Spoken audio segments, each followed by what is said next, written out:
First and foremost, I want to thank my family, my parents, who have had my back every step of the way, my 4 older brothers, who taught me how to take a punch, but more importantly, taught me how to throw a punch. I love you guys. To my son, Boone, who should be very much sound asleep right now, I hope one day you look back on this and it makes you proud.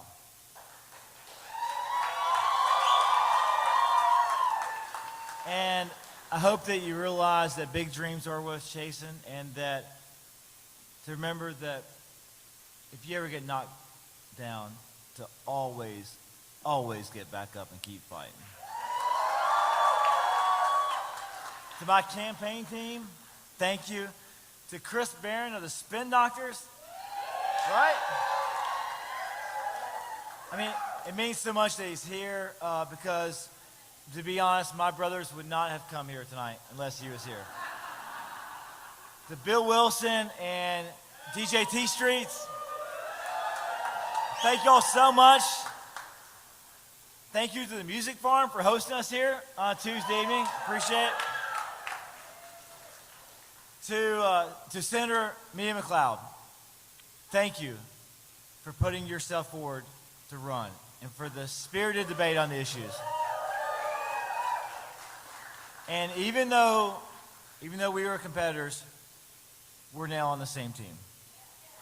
And I look forward to working with you in the months to come as we bring our state out of the past and into the future.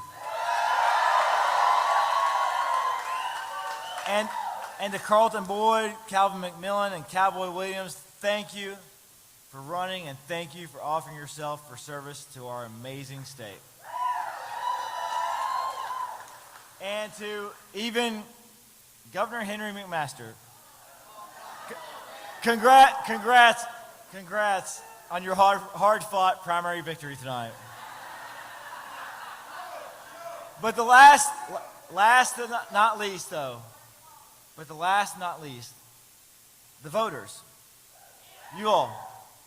I mean, I cannot express my appreciation for the trust that you've placed in me. And I promise you, I will never, ever let you down.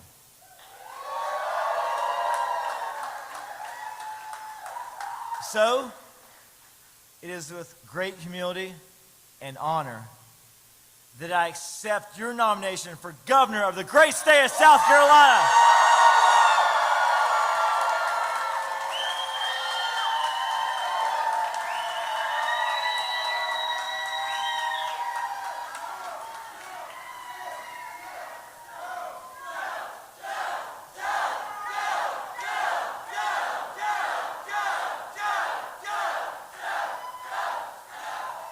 Look, everyone in this room knows me. Everyone here knows me. But for the people watching at home, just allow me to introduce myself. I'm Joe Cunningham. First and foremost, I'm a dad. I'm a proud South Carolinian, an attorney, a former ocean engineer, a huge Spin Doctors fan, and most recently, I had the honor of representing the Low Country in Congress. And look, I ran for Congress in the first place because I was sick of the divisiveness. I was sick of the partisanship and the selfishness. And I saw too many politicians more concerned with keeping their job than doing their job. And almost no one was willing to work across the aisle to get things done. And after we flipped a district that Donald Trump had won by 13 points, we got to work to change Washington and change the way it operated. Our motto was Low Country over Party. And it was more than just a slogan.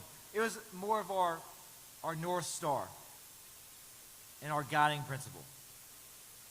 And I'm so proud that I had 2 of my bills make it through a divided Congress and get signed into law by a Republican president. One of those bills to help our veterans. And another one of those bills, yeah, hell yeah, right? Ethan knows what's up. And another one of those called the Holy Grail of environmental conservation. Look, I brought the far left and the far right together to pass a bill banning offshore drilling off the coast of South Carolina.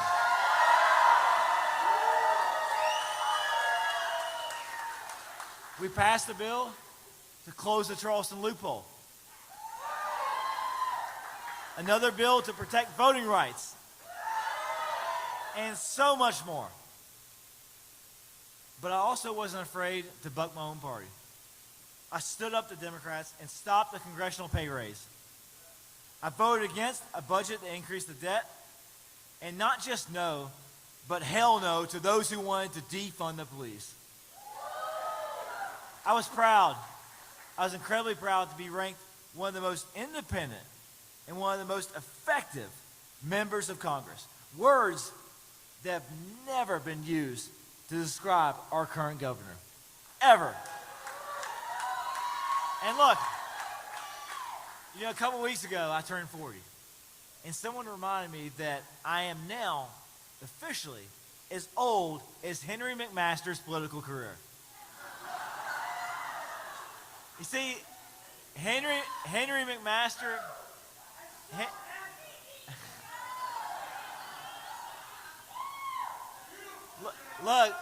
Look, Henry McMaster is not just a career politician. He's a forever politician. He was working in the halls of Congress before I was even born. Like, he's run for U.S. Senate. He's run for Attorney General twice. He's run for Lieutenant Governor twice. Governor 3 times. And he was the chairman of the South Carolina Republican Party for over a decade. Henry McMaster is the oldest governor in South Carolina history. And he's running to be the longest serving governor in South Carolina history. But the question is this: does he deserve it?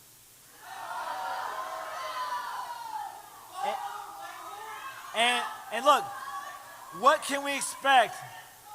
What can we expect from another 4 years under his leadership?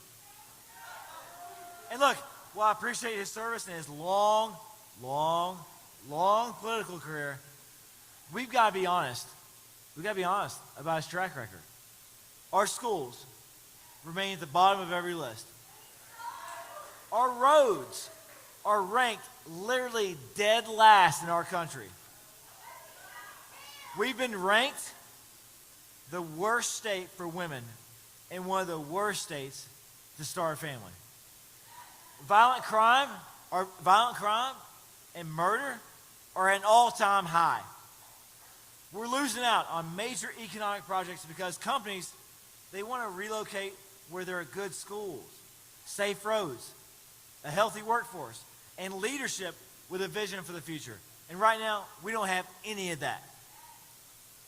And Governor McMaster has shown little interest in attacking these challenges. Instead, he's focused on culture wars and national political fights that do nothing to help our state. He signed the most restrictive abortion ban in America. But now he wants to go even further and ban all abortions with no exceptions for rape, incest, or the life of the mother. He vetoed a bill to fix our roads. And while violent crime is at an all-time high in our state, the governor's solution, it was to allow more people to carry guns in public. And as we know, shootings have skyrocketed this year. He helped kill the medical marijuana bill that would have finally given relief to veterans and people suffering from epilepsy or chronic illness. He opposed my plan to temporarily suspend the gas tax to help offset the rising costs at the pump. And until a court stopped him, he wanted to send your tax dollars to private schools while at the same time underfunding our public schools and refusing to give our teachers a raise. Hey, look, folks, in South Carolina, We fire football coaches after 1 or 2 losing seasons. We do. Henry McMaster is going on 40 straight losing seasons, and he's asking for extension onto his contract. It's time for the people of South Carolina to stand up and say, you're fired. Because Governor McMaster is the governor of the past, and I'm running to be the governor of the future.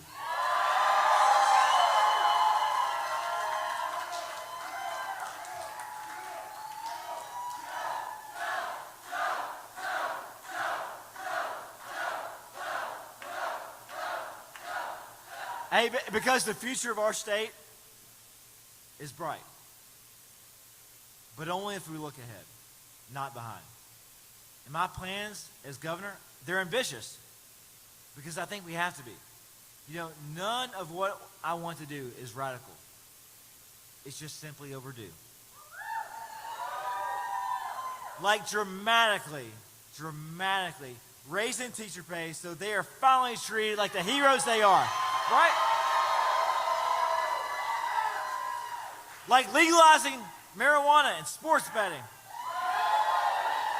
And then using that revenue to fix our roads and our schools. Like implementing term limits for all politicians. We'll tackle the gun violence epidemic so that everyone can feel safe on the streets of their own communities. We're going to protect our environment, and we're going to turn climate change from a crisis into an economic opportunity to create good paying jobs here in South Carolina. We can and we will bring common sense change to South Carolina, and friends, we're going to do it without raising any taxes. Look, in the coming weeks, I'm going to be outlining more of my vision for our state to ensure that, that we don't continue to be left behind by our neighboring states, and to ensure that our best and that our brightest stay in South Carolina to raise their families.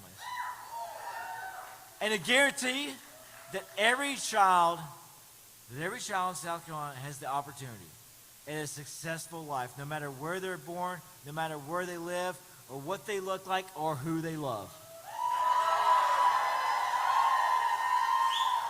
Folks, look, I'm a different kind of Democrat, and I'm going to be a different kind of governor.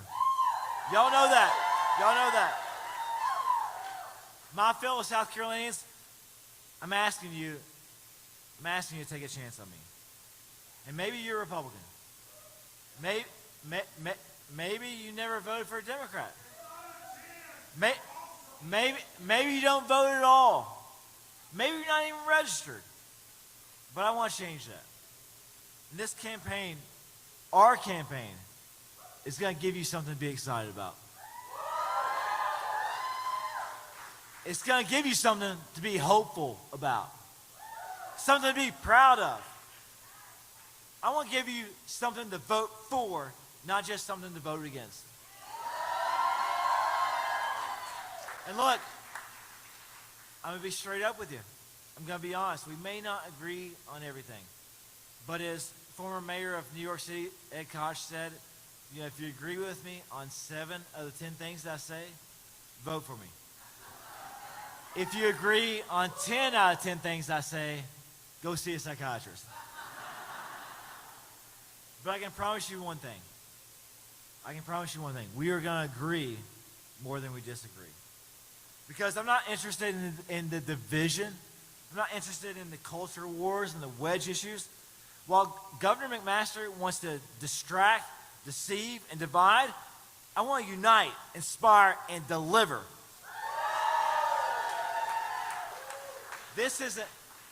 South Carolina is an amazing state with incredible people. And this is a state where we have chosen to spend our lives. And we are the custodians of our future. There's nothing stopping us from moving forward and making the necessary change that we all know is required. The question is, this is the question. whether we are able to break out of our partisan corners, treat each other like human beings, and focus on the things that really matter, like our kids. You know, my 4-year-old son, Boone, he's my world. He's everything. And I will work with anyone, anywhere, anytime to build a better future for him and his whole generation. And I know you're the same with your kids. You know, Henry Ford once said, if everyone is moving forward together, then success takes care of itself. South Carolina, it's time for us to move forward together. To turn the page on the past and write a new chapter for our state. Let's grab that pen together and go make history. Go to joeforsouthcarolina.com. Join our team. Thank you, and may God continue to bless the great state of South Carolina. Thank you all so much for being here.